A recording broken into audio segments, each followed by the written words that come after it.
Hi, I'm Rachael Whitefield, certified life coach, and with me is Jaki Black, our resident goal getter. And thank you for joining us on Whiskey Bent and Spellbound with Black and and Whitefield. Whitefield. We almost got it that time. Oh, We communicated via we're our so hosts. close. Front half there, back half we're still working on, but We're still working on we're the still back half, and working on that's what she said. that. All right. Oh, the podcast is going to go off the rails today, Jaki. We are so excited to be here. It's so fine. We're very excited. Rachel, tell Yes. everybody what we're drinking today. Oh, Jaki, I am so glad you asked. We are treating ourselves right this episode, and we are partaking in a brand new whiskey today. Dare I say, this is, we both treated ourselves to a bottle. Uncle Nearest 1856 premium whiskey. Mine was straight out of the freezer. It has a nice sheen of ice forming on it in this warm apartment I have. Mine is fresh from the liquor store. But let's talk a little bit about Uncle Nearest and how cool this is and why we're featuring it on our show. Yes. So I went to my local fancy liquor store, Bubbles, in Colorado.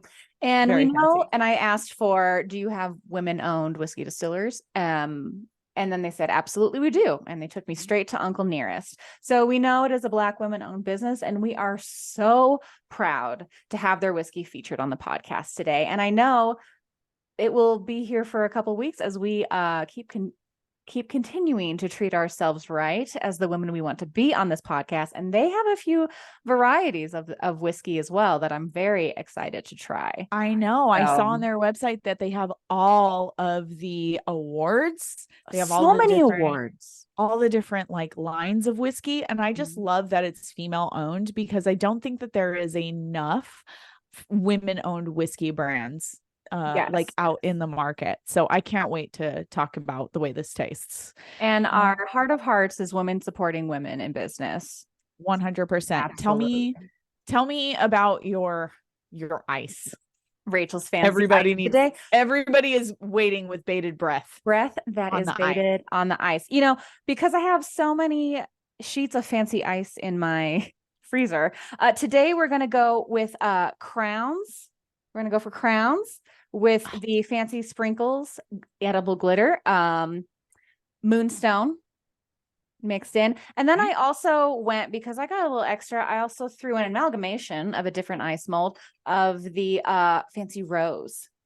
It's a big block fancy rose ice. So we've got crowns and ice today for the crowns and roses for the ice today for the fancy queens that we are. So shall we pour, Jacqueline? We shall. And this episode, we are not allowing the Lord, quite frankly, to pour your glass. You've got a pre-poured glass. Am I right? I have my shot glass here, my 1.5 ounce, because I will tell you why, Jaki. I can't let the spirits pour the spirits today because I have to be measured because I have also been day drinking. So, so I've got to like, the it's podcast fine. might go off the rails, but Rachel's is trying to keep the train on the tracks today. So that's where I am. Totally. I'm here to support you. I'm here for it. Yeah. So here we are. I'm being very measured, very deliberate. My pour today. Okay. I'm going to also pour mine, but this time let's do something different for our listeners. And let's like really talk about the whiskey itself, because I don't think people understand like the nuance of not only drinking whiskey, but like the flavors and how different whiskey can be when you're super into it, like we are. You know what I'm saying? When you're whiskey bent, you're really, really into the different kind of flavorings. So Uncle Nearest has a rich amber color. And if you are not watching our podcast on YouTube, you need to go to our YouTube channel and just take a peek at what this whiskey looks like, because it is absolutely stunning. It's a rich amber color. It's very, very pretty. And the first thing that you're going to notice when you take a sip is that shock to your body, right? So go ahead and take a sip, Rach. Take a sip. First, I'm going to take a sniff. Oh, yes. And get all those aromas in there. Let the glitter melt into my cup a little bit.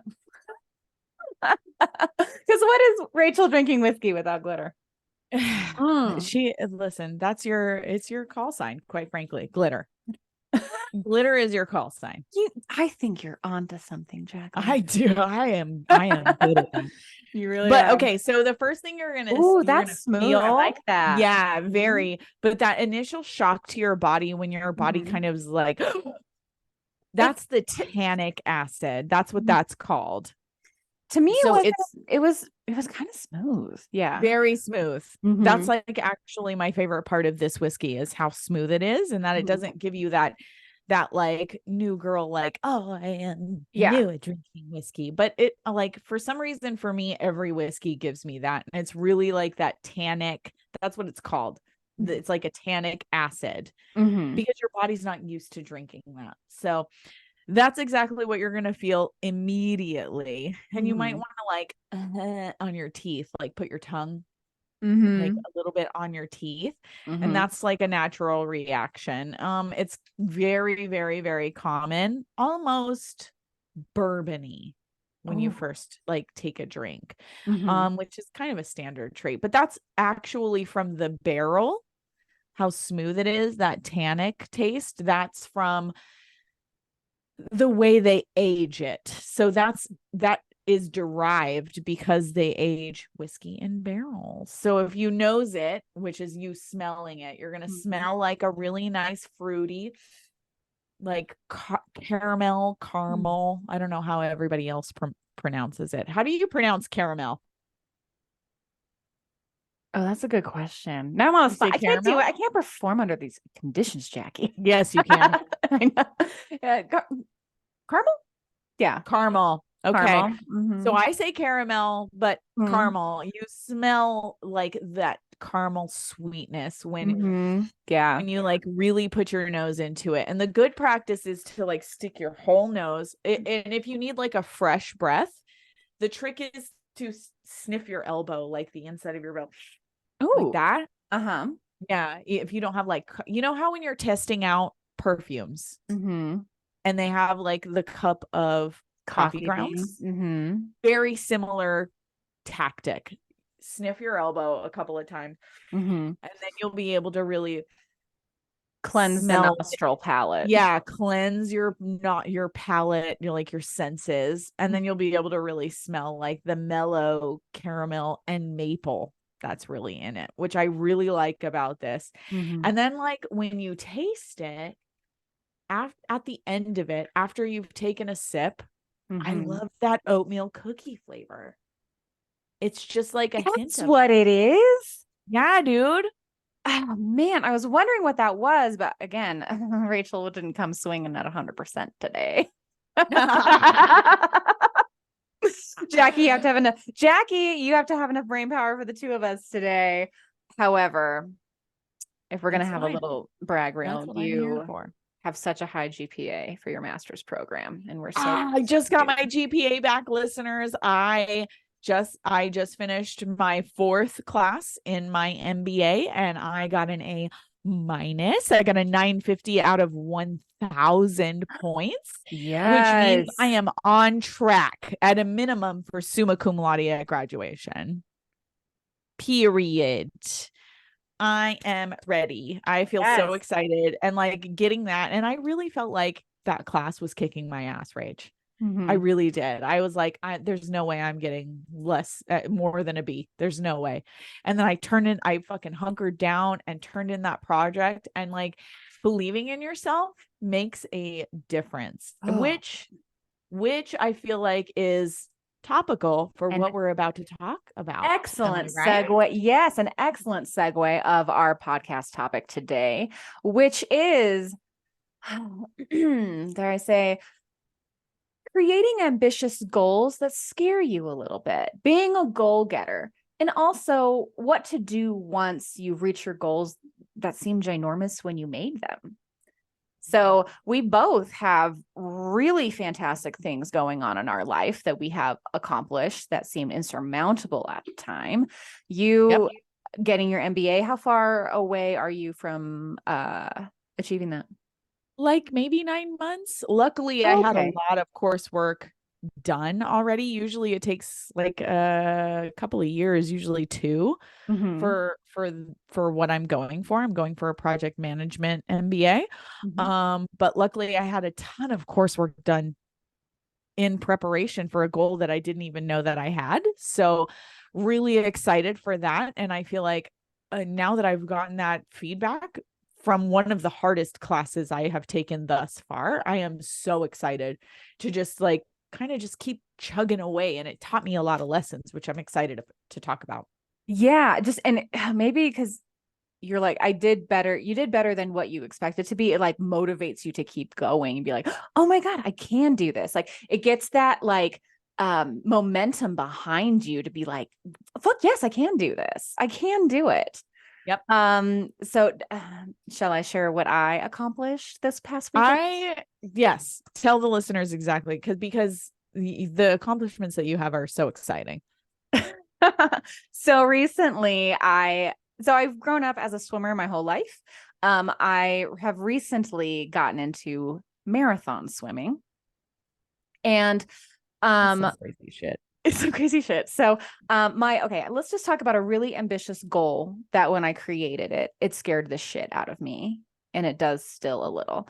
So my goal is to swim the Strait of Gibraltar.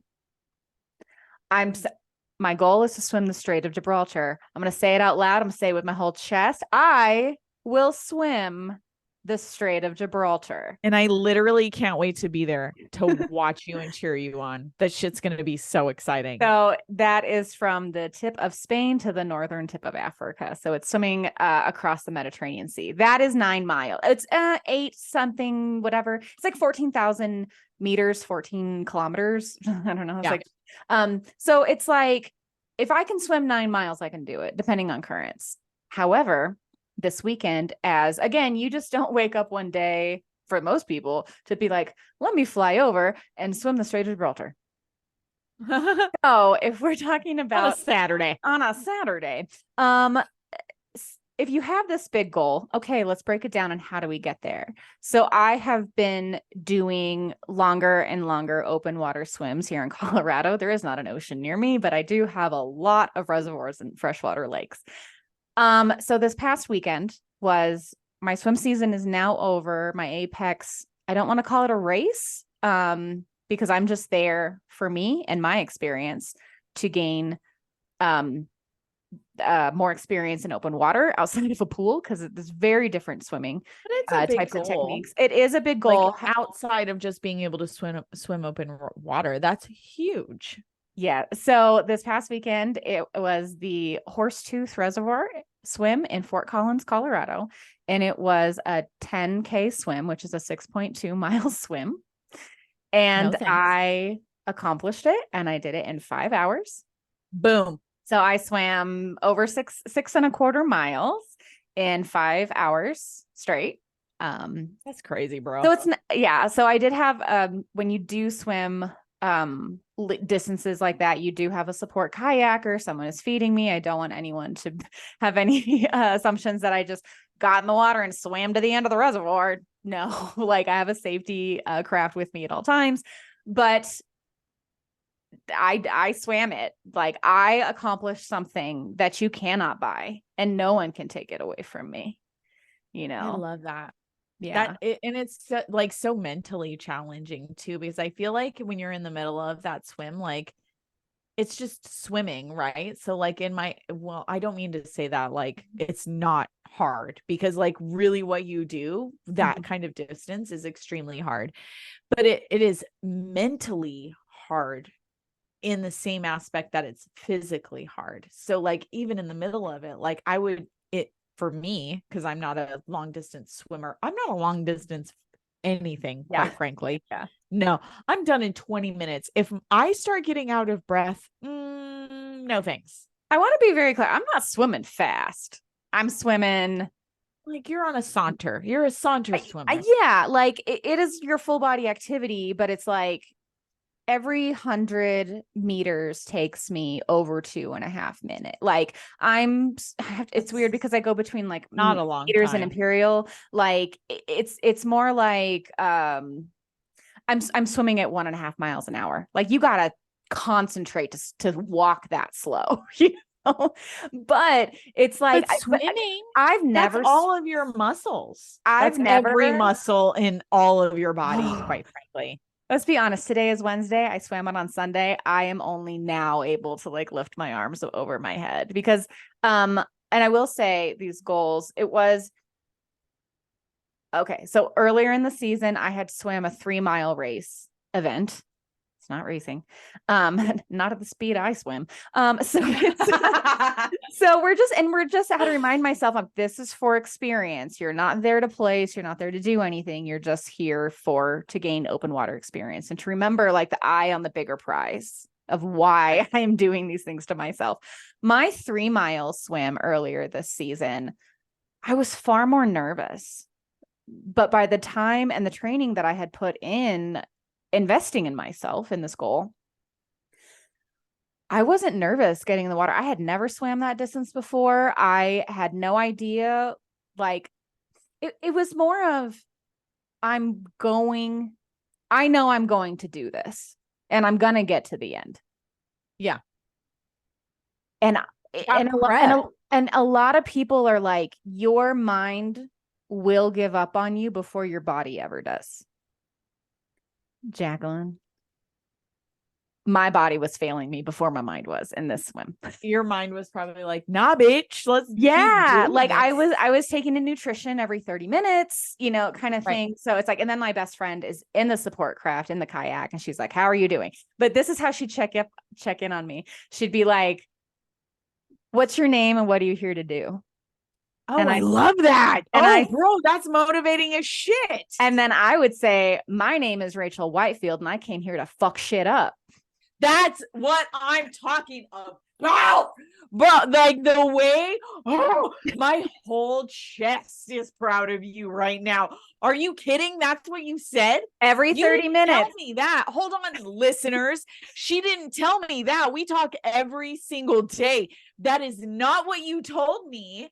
That you were saying. That's a big deal because like that changes your whole mindset. You came to fuck shit up and bitch, you did. I did. Bitch, like you did. Towards the end, that swim had me fucked up, but I was like, I can't, like we're going out together. Hell or high water. I love that.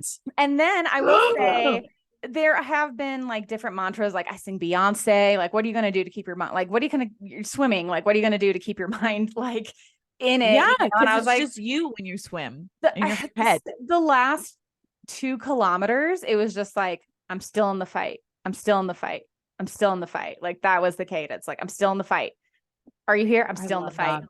So it's like the fact, because I'm like, I have been on half Ironman triathlons before in my 20s. I was like, I was not mentally prepared for what it takes. And I was like, I'm done. I want to cry. I'm done. Like, F this, I'm done.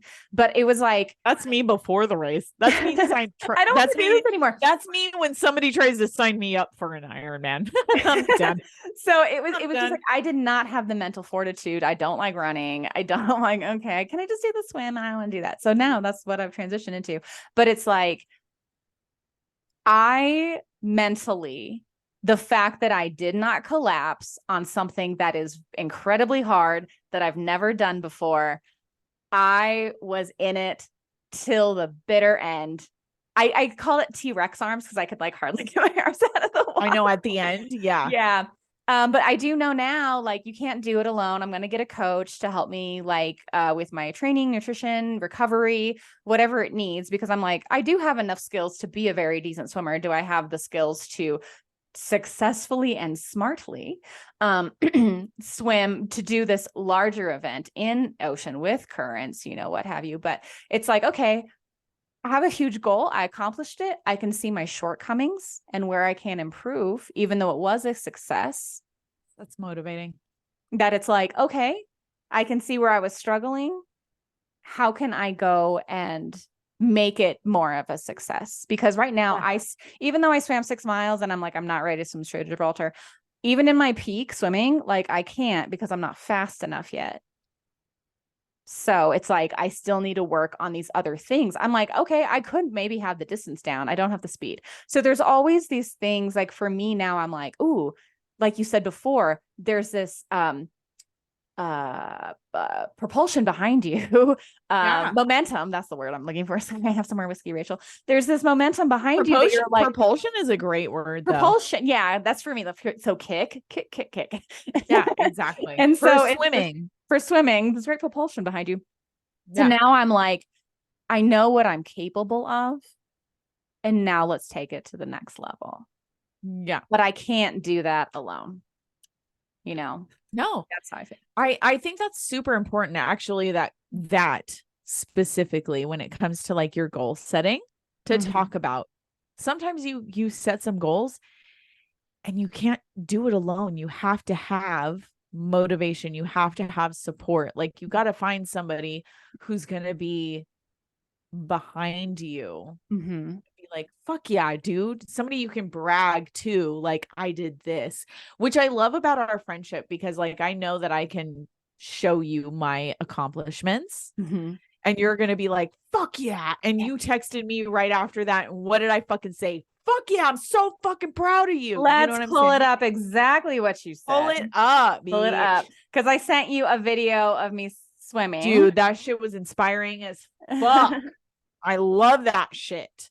I just love when women like set out. It doesn't matter what kind of fucking goals that we have. I just love when we accomplish something, even if it's just a little bit, and you brag on yourself. Yes, because it's like, I'm not here to downplay my accomplishments, because what I did was not small. What you're doing is not small. You have 4 fucking degrees, Jaki. Like, shout it from the fucking rooftops. Like, that is something I know, and I still think I'm an idiot. And your accomplishments do not diminish my accomplishments. Like, there is nothing for everything. Okay, so there really is. I sent you a video of me, or my kayaker had taken a video of me swimming. Yeah, and it said, I made that 10K swim my bitch. 5 hours total. And you say, you are so badass. You are so badass. And then at that point, I was like face down in a cheeseburger. So I was just, I can't text you. I need to eat all the food. Dude, it was like I had burned like 3,000 calories on that swim. I was like, that seems exhausting. All bets are off. Dude, that seems exhausting. And then the next day you were just like, I can't reach anything. I had to wash my hair to get like the lake water like smell off of me. So I was like, how do I do it? And I was like, oh, the trick is, this is a helpful insight for you listeners. It was like, don't bring the hands up to the head, bring the head down to the hands.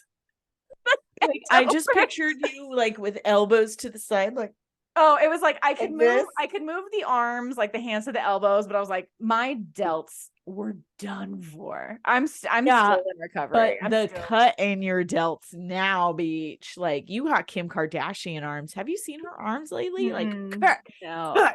Jaki is being very hyperbolic right now, but I accept.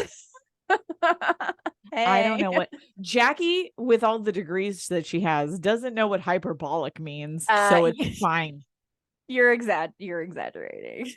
I'm not. They were cut as shit. Yeah. They were cut. They were cut, beach. I love it. Love it. Yes, I do. But no, but I was like literally so proud of you when you said that you swam that 6 miles. I was like, that girl has been fucking wanting that. And I know that you didn't do as well as you hoped to on your last swim. So when you said that, like, you made it your bitch, and like, segue, this is why it's important to have other women behind you who cheer you on, rather than like might not. I don't know how to put that in a nice way, but like you have to have people that support you in your corner. And it's like so nice in order to accomplish the goal. So when you said that you accomplished that, I literally like stood up in my living room all by myself, like, yes. And like, there was no way to communicate that via text. Yeah. Like outside of you're so badass. For listeners, the swim I did 2 weeks ago prior to this, it was another 6 mile swim, but it was a loop course. And I got at 8,000 feet. which is just awful. So close. Well, this one, like I train at I don't know. I train at like 6,300 feet, and the one on the past weekend. Oh, you're talking about elevation. Elevation. So it's like you're not going to be as efficient because there's not enough air. So I could only do 4.5 miles in the time allowed.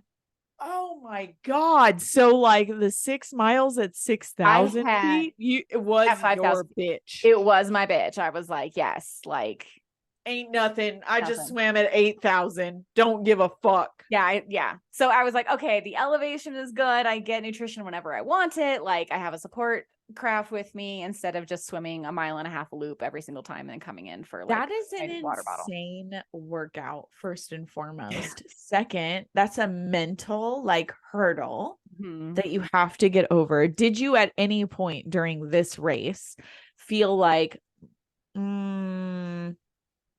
don't know? No. Fuck dude. The last, like with my whole chest, no. The last race where it had to do loops, they're like, if you don't complete the loop in the hour, you're not going to be able to finish it in time. So don't even attempt the last loop. So I was like, okay, I know I can only do 3. I'm only going to get 4.5 miles in.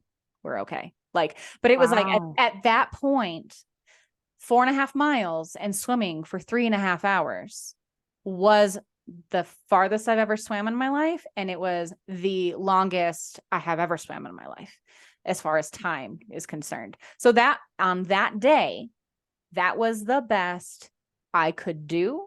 And it was the best I have ever done. Bro, at that elevation, that's crazy. And it's like, but what a preparation for this. And like to make you feel like, oh shit, I can do Gibraltar. Do you know the elevation of Gibraltar? I'm going to say it's at sea level, Jackie. Okay. Well, I mean, obviously, it's the ocean. It's the ocean. I'm going to say it's Let me have another sip of are you sure you have a master's degree? I'm going to have a whiskey. Listen, it's in business, not geography, bitch. Not science. I'm not a science brain. Like I kind of get science, but as soon as people get really in depth in science, my brain goes to 2 separate, like my eyeballs literally look off. But if I don't know the elevation of the Rock of Gibraltar, let's put it that way. Okay, sea level. Jesus Christ. Well, I know it's like point, I feel like if you're fucking, I know. We all know she works for NASA. She's a bad ass. But here's my question. No, here's my statement. It's not a question. Like I'm thinking, oh, you're swimming at like 5,000 and 8,000. So like, is this like comparable, or is you swimming at 5,000 feet, 6 miles going to like put you in like easy strides for 9 miles at sea level? Yes, because let me say, buckle up. The science behind it is there's less oxygen, so your body makes more red blood cells so it can process the oxygen. So when people that live at higher elevations go down to lower elevations, they tend to have more stamina, and that's why like in Colorado Springs the Olympic Training Center is there because it's at elevation and elevated. Oh, okay. So it makes people like better athletes. Correct, at high level training. Your cardiovascular strength. Yeah. And where I live is I live at 6,000 feet elevation. Like I have to drive down to Denver. So it's like when I have an 8,000 foot elevation swim, I can't train any different, like I'm doing what I can. What I have. That's like the Strait of Gibraltar, I feel like is going to be easy for you then at this. The only thing that makes me hesitant is just I've never swam in open ocean water, so the goal is to do a couple Alcatraz swims next year. Oh, that's what was going to be my next question is if you're going to swim to Alcatraz. And we can, and the whole point of like making large goals, and we can take these these experiences to other aspects of our life that we'll get into, but it's 100%. Also like say I can swim 6 miles in freshwater in a lake where like fish don't bother me, whatever, you know, and they're like, oh, are there sharks in the ocean? Yeah, that's where they keep the sharks, is in the ocean, you know. So it's like, and I'm a little like hesitant and nervous about that, but it's like, say I do an Alcatraz swim and I'm like, fuck this shit, nope, I'm good, okay, I'm cold good. out there, quite That's the frankly. thing. It's okay. Like if I'm just like, okay, I think it's called vessel hydrophobia, where I'm not afraid of the water. I'm afraid of like what's inside of the ocean. 100%. So as obviously I've done my research on it to know like the phobia name of it, but it's one of those things where it's like, I'm giving myself enough grace to say, if it doesn't suit me, that's okay. But having a big goal is like, It's nice to I work can change. for. Yeah. And I know that I have such a great group of friends because no one laughed at me. No one tried to talk me out of it. Word. No one thought I was stupid for it. They were like, okay, what do you need to do? And how can I support you to do it? I was like, I am so lucky. I don't like using the word blessed, but it's just like, God damn, if that is not a look in your truth mirror to be like, I am with the right people. I have the right people around me. So let's just talk about that for a little bit, like how important it is to have the right people around you to support you to those big goals. Really. Because like if we don't have the right people, then you're alone and you can like detour from that. And it might like you might stumble. It's easy to be talked out of it. Oh, because they may not see it, even if you see it. Yeah. Yeah. It's like, no. Yeah. Yeah. Moving 5,000. I don't even know how long 3,000 miles trip is. Is it 3,000 from Arizona to Virginia? Anyways, across the country. As soon as I said I'm moving across the country, this is the town I'm moving into. The women around me were like, do it. We got your back. If you need anything, let us know. And then I had people like volunteering their couch, volunteering their help. Yeah. Like if it wasn't for them, I don't know that I would have made it all the way over here. And that was like scary and last minute. And sometimes that's what goals are, right? Scary and last minute.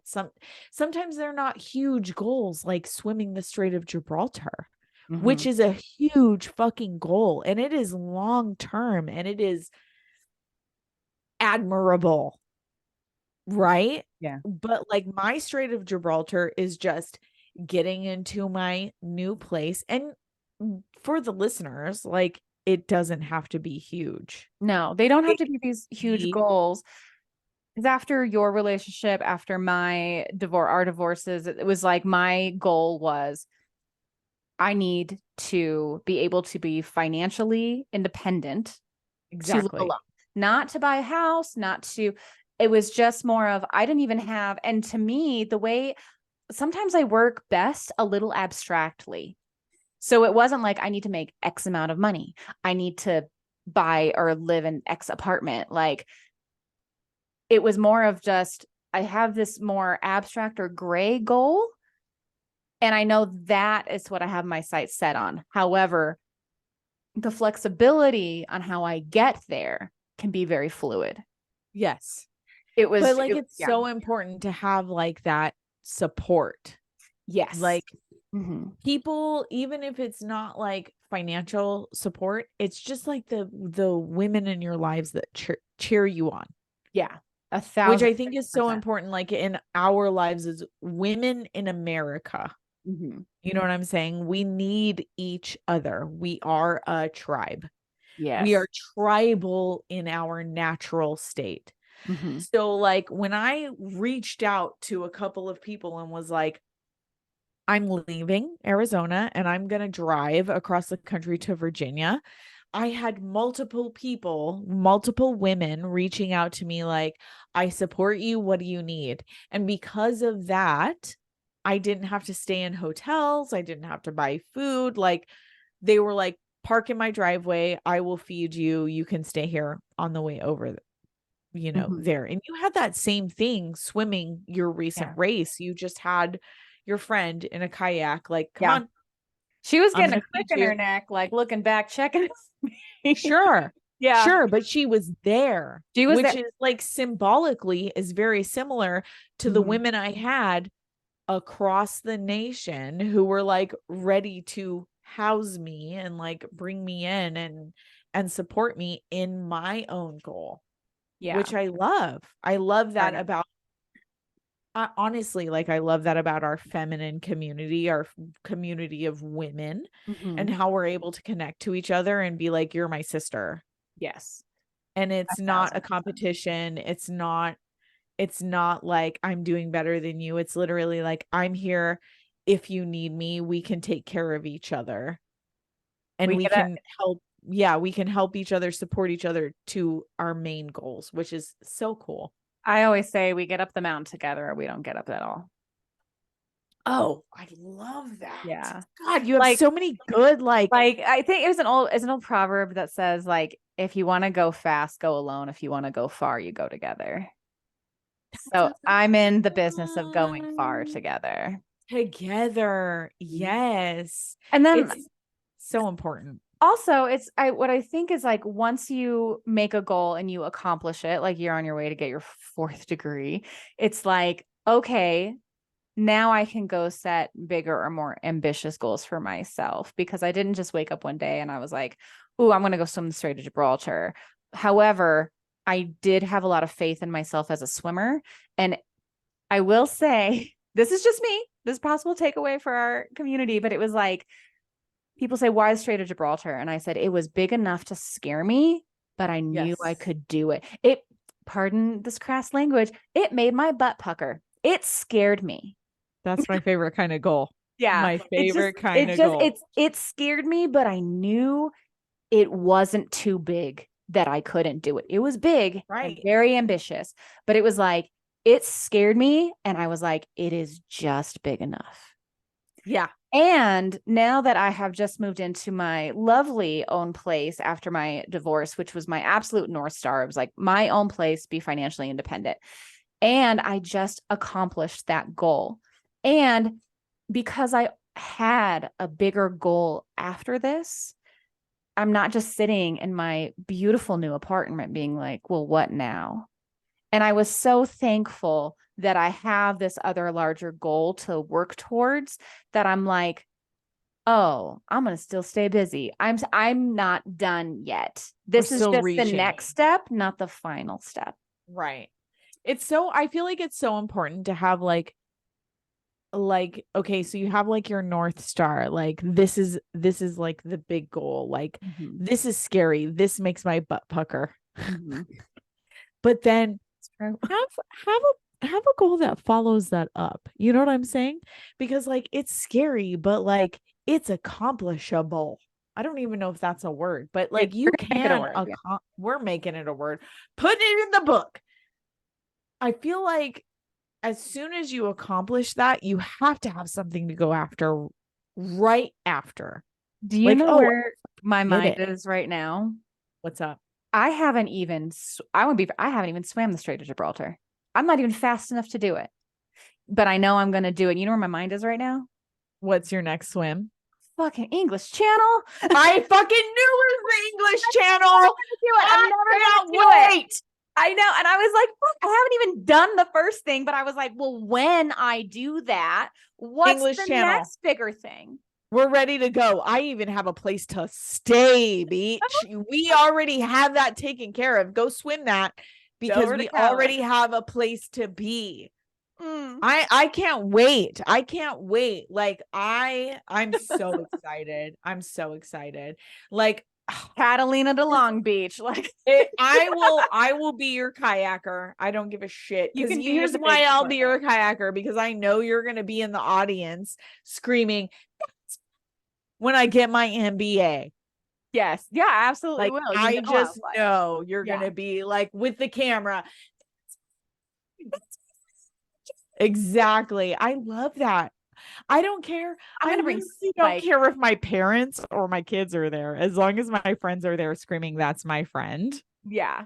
Like that's what means the most. I have a question. Let's pause and segue into a completely different story. Did your ice molds have glitter in them? Yes, I was the moonstone ones from That's right. That's Fancy right. Glitter. Yes.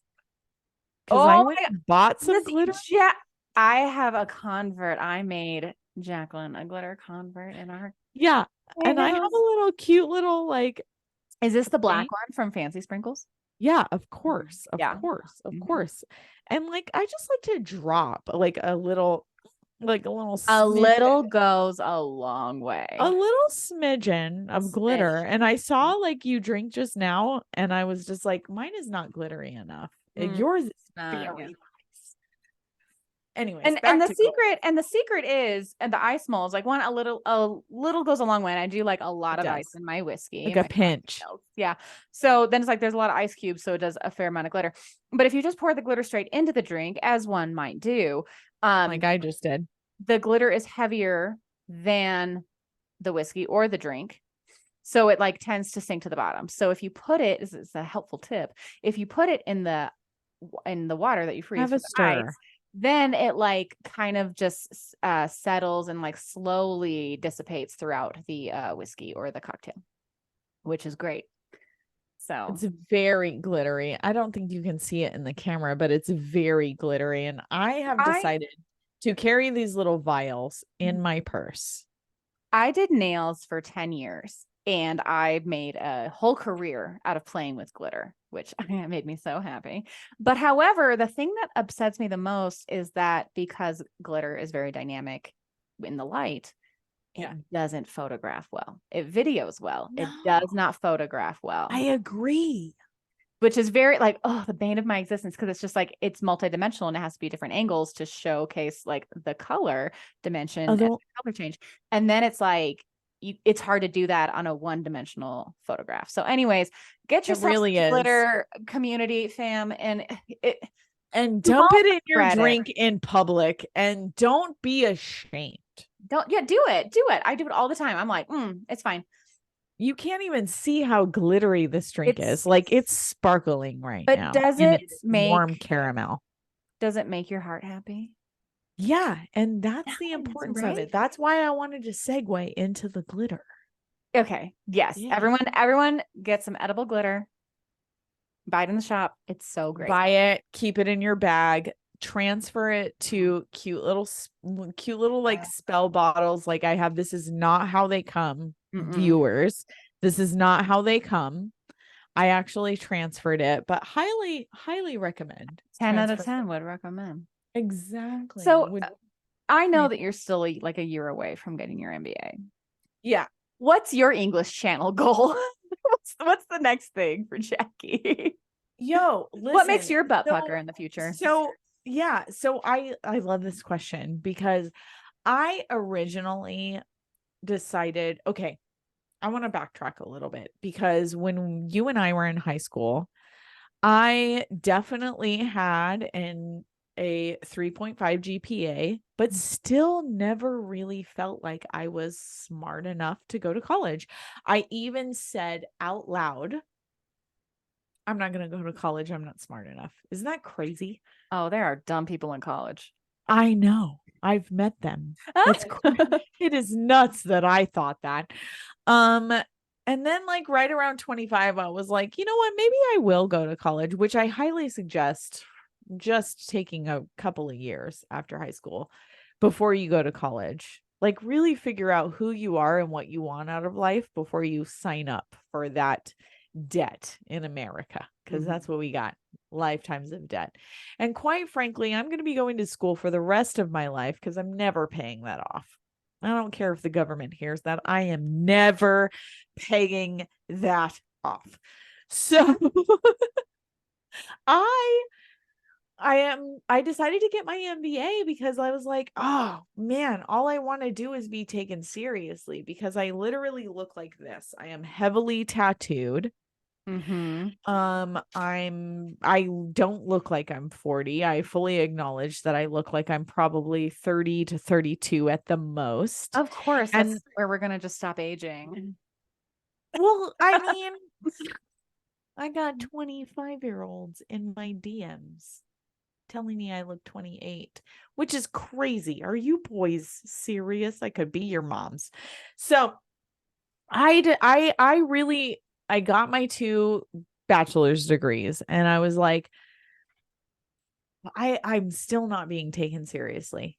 I'm Is really not. Well, let me ask you this. Is that like an internal um insecurity that you have?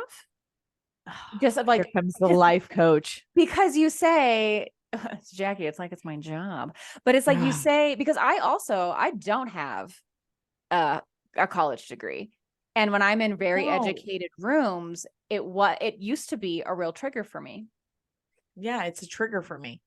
But but I was like, what? But I always felt like, oh, once I have a formal education, then I'll be taken seriously. But then I Okay. Okay. realized that might be my own thing. But it's also up to me. One, you can be very educated in a lot of different ways. I have ran 6-figure I agree. businesses, like I was like, come along with me. But also it's like you get this degree, and then what are you on the other side of that degree? So it reminds me of this Nietzsche quote that says, I made it to the top of the mountain, but what's left for me but lightning? And to me, It's so like, it speaks to me. I made it to the top of the mountain, but what's left for me but lightning? I might be misquoting that, but it's like, to me, it's like that says wherever you go, there you are. You're the one thing you can't escape of yourself, Jackie. So it's like, we can make big goals. Like, I swam 6 miles. Did I do something great? Yeah. I didn't feel any different about myself. Other people might have felt different about me after I accomplished that goal, but I didn't feel any different about myself after accomplishing that goal, except knowing I'm like one step closer to the bigger goal. But the same person who came out of that water was the same person that went into that water. Right. So it's just like, But in America, you mm-hmm. look different than I do. Like, what do you Right. mean, physically, or what do you mean? So yeah, no, physically, Mm-hmm. like you're very Americana, Mm-hmm. I can't help it. right? Yeah. Like you're very I'm good a white girl. blonde woman for people who can't. Yeah, white. Oh, white. You're very Americana. You're very like cookie cutter. Okay. Mhm. Don't know my race. Nobody does. Some people assume I'm white. Some people assume I'm other races, but quite frankly, I'm everything. Mhm. And then I'm heavily tattooed, right? Yeah. So because of that, and I'm never going to stop being tattooed. Oh, also I have 2 nose piercings, not just one. They're both pierced and they have rings in them. Okay. Mhm. And I have Jackie's a long dark badass. hair and a thick white streak.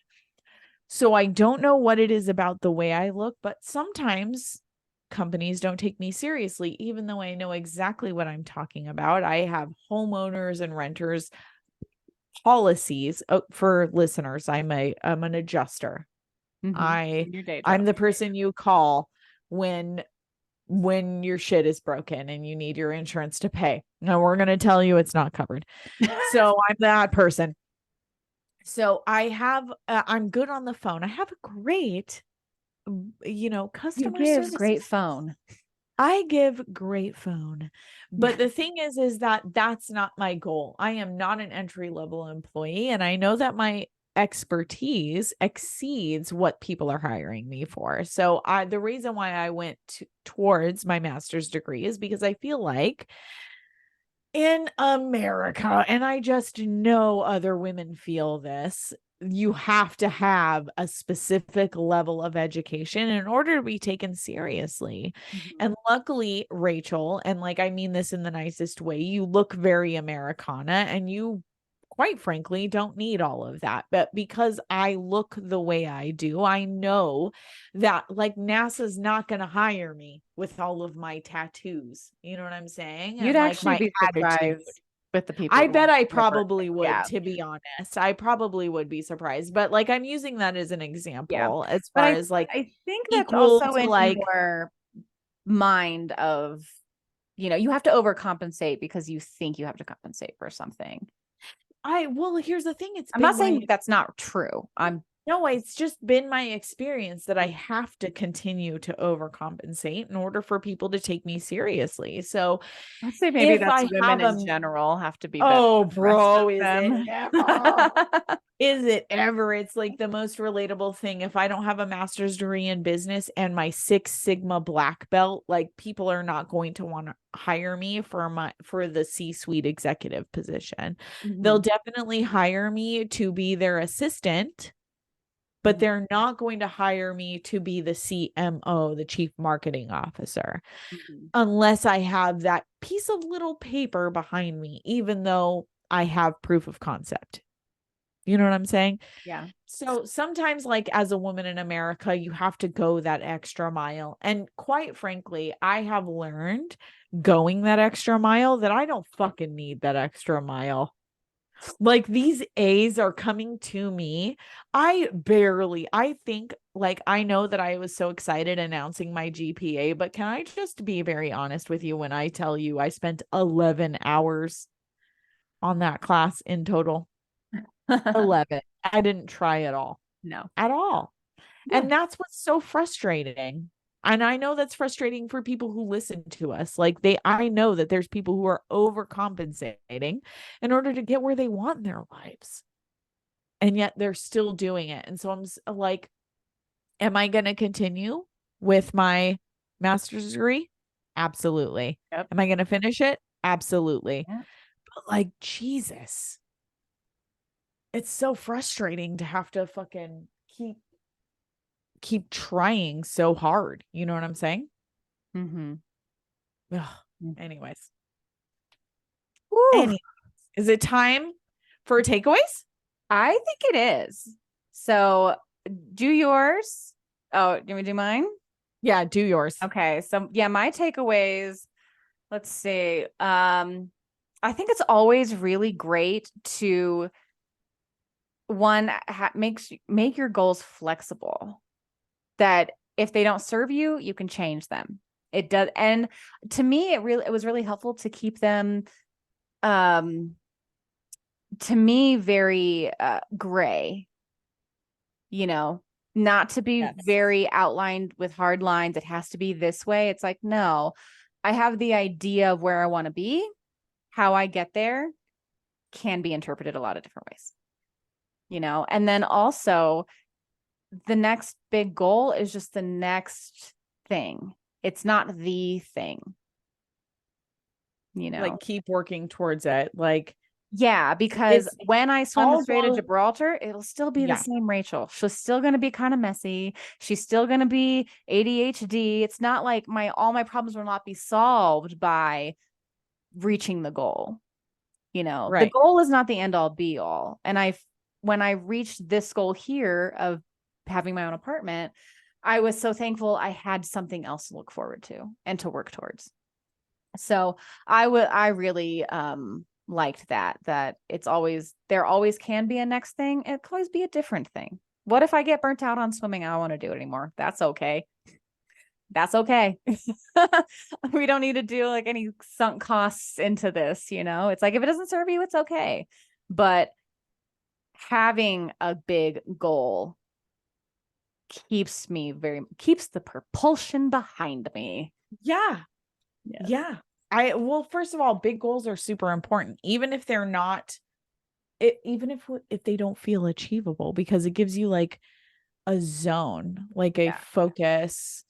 And even our business goals, Jackie, you say, where do you want to be in 2 years? And let's work backwards. Where do we want to be in 5 years? Let's work backwards and then break it. Yes. And it's like, if I just said I want to swim the English Channel or the Strait of Gibraltar, it's like, okay, how do I do that? It's like, okay, let's get into open water swimming. Let's go and do these things. Let's break down. Let it not be such a big goal.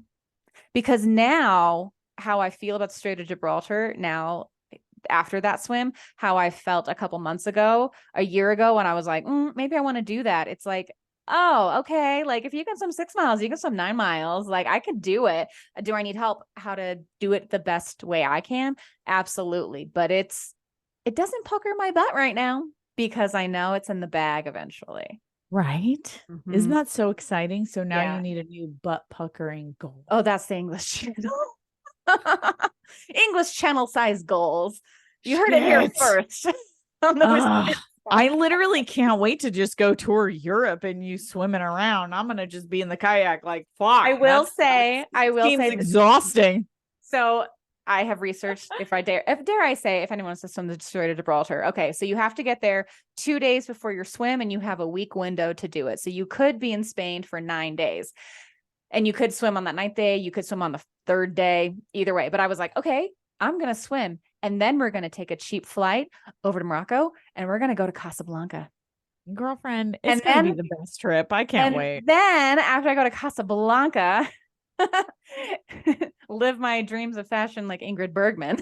And then we're going to come back, and then I'm going to go to Paris, and I'm going to eat and drink my way through France.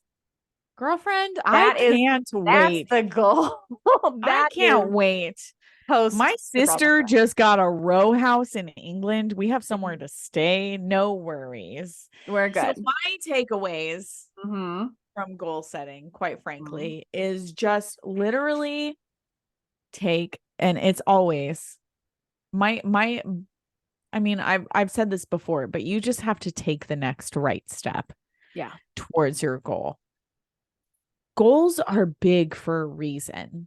And you just have to reverse engineer them, which I love that phrase, reverse engineer your goals. Yeah. Figure out what you want. So I want my master's degree. Why? Because I want people to take me seriously and my business, our business. Yep. So reverse engineering my goals is getting my master's degree and being able to say this business is run by Six Sigma holder Jaki Black and Rachael Whitefield, who is a life coach, a successful life coach. And we've reversed engineered our goals, which I love. Figure out what you want to do and then write that down and then reverse engineer it. Figure out how to get there and take those little steps. And it could take 6 months and it could take 5 years. It just depends on how big your goal is, and never, ever stop moving forward towards those goals. And that really brings me to my 3-card draw for the night, which is so poignant. Is it the spellbound portion of the podcast? Spellbound portion of the podcast. And let me tell you, it is so poignant because the first card I drew was strength, and strength has a great deal to do with inner understanding that radiates power. It has to do with focus, and it has to do with bravery. You see how he's holding, for our listeners who are not viewing our YouTube, which I suggest you immediately go to our YouTube. See how this guy, I don't know, man, is she holding a lion? It doesn't matter. A lion, his mouth open. This has to do with bravery, and it just has to do with like the force that you have within yourself. Just be brave and go after all of those things that you want. Narrow them. Yeah, exactly. Narrow them down for exactly what you want and go after them. The second card that I pulled was the 5 of Swords, which has to do with unbridled ambition. I'm not even fucking kidding you. Unbridled ambition. I love it. I'm saying, like, every single time, like, it blows my mind how we film this podcast and I pull 3 cards and it has to do so perfectly with exactly what we're fucking talking about. It has to do with achievement. It has to do with winning at all costs. It has to do with like fighting for exactly what you want. And even if it's just a little bit at a time, even if it's just chipping slowly away, I promise, if you chip slowly away at your goal, you'll get it. Like there's no avoiding it as long as you're taking the next right step, which I'm going to continue to say throughout this podcast. Take the next right step. Finally, the 4 of Wands has to do with community and celebration. How are you so good at these tarot? I don't know. I'm telling you, like the cards literally pull through me. And I've said this before, is that the universe is the law, is like we have a physics. Physics tells us that nothing is an accident. Every card I pull is pulled for a purpose. And this has to do with celebration. It's a celebration of harmony. It's a celebration of happiness. It's a celebration of accomplishment. It's a celebration of peace after a ton of hard work. So just keep moving towards your goals. Take the next right step. Don't ever give up. Even if you feel like the entire world is against you and you need to cry, fucking cry. Take 30 minutes. Cry. You can take a break. And don't quit. You can, but then keep fucking going. You can pivot. Don't quit. Don't quit. Don't quit. That's the end of the 3-card draw. What do you think, Rachel? I love it. Oh, so poignant today. Snaps. What a great day. I had mimosas in the morning, whiskey in the afternoon, friendship in the evening. I love what it. a great day. And on that, thank you for stopping by for another episode of Whiskey Bent and Spellbound with Black and White. Black and Whitefield. We're going to get that one day, Jackie. Love you. Bye. Love you. Bye.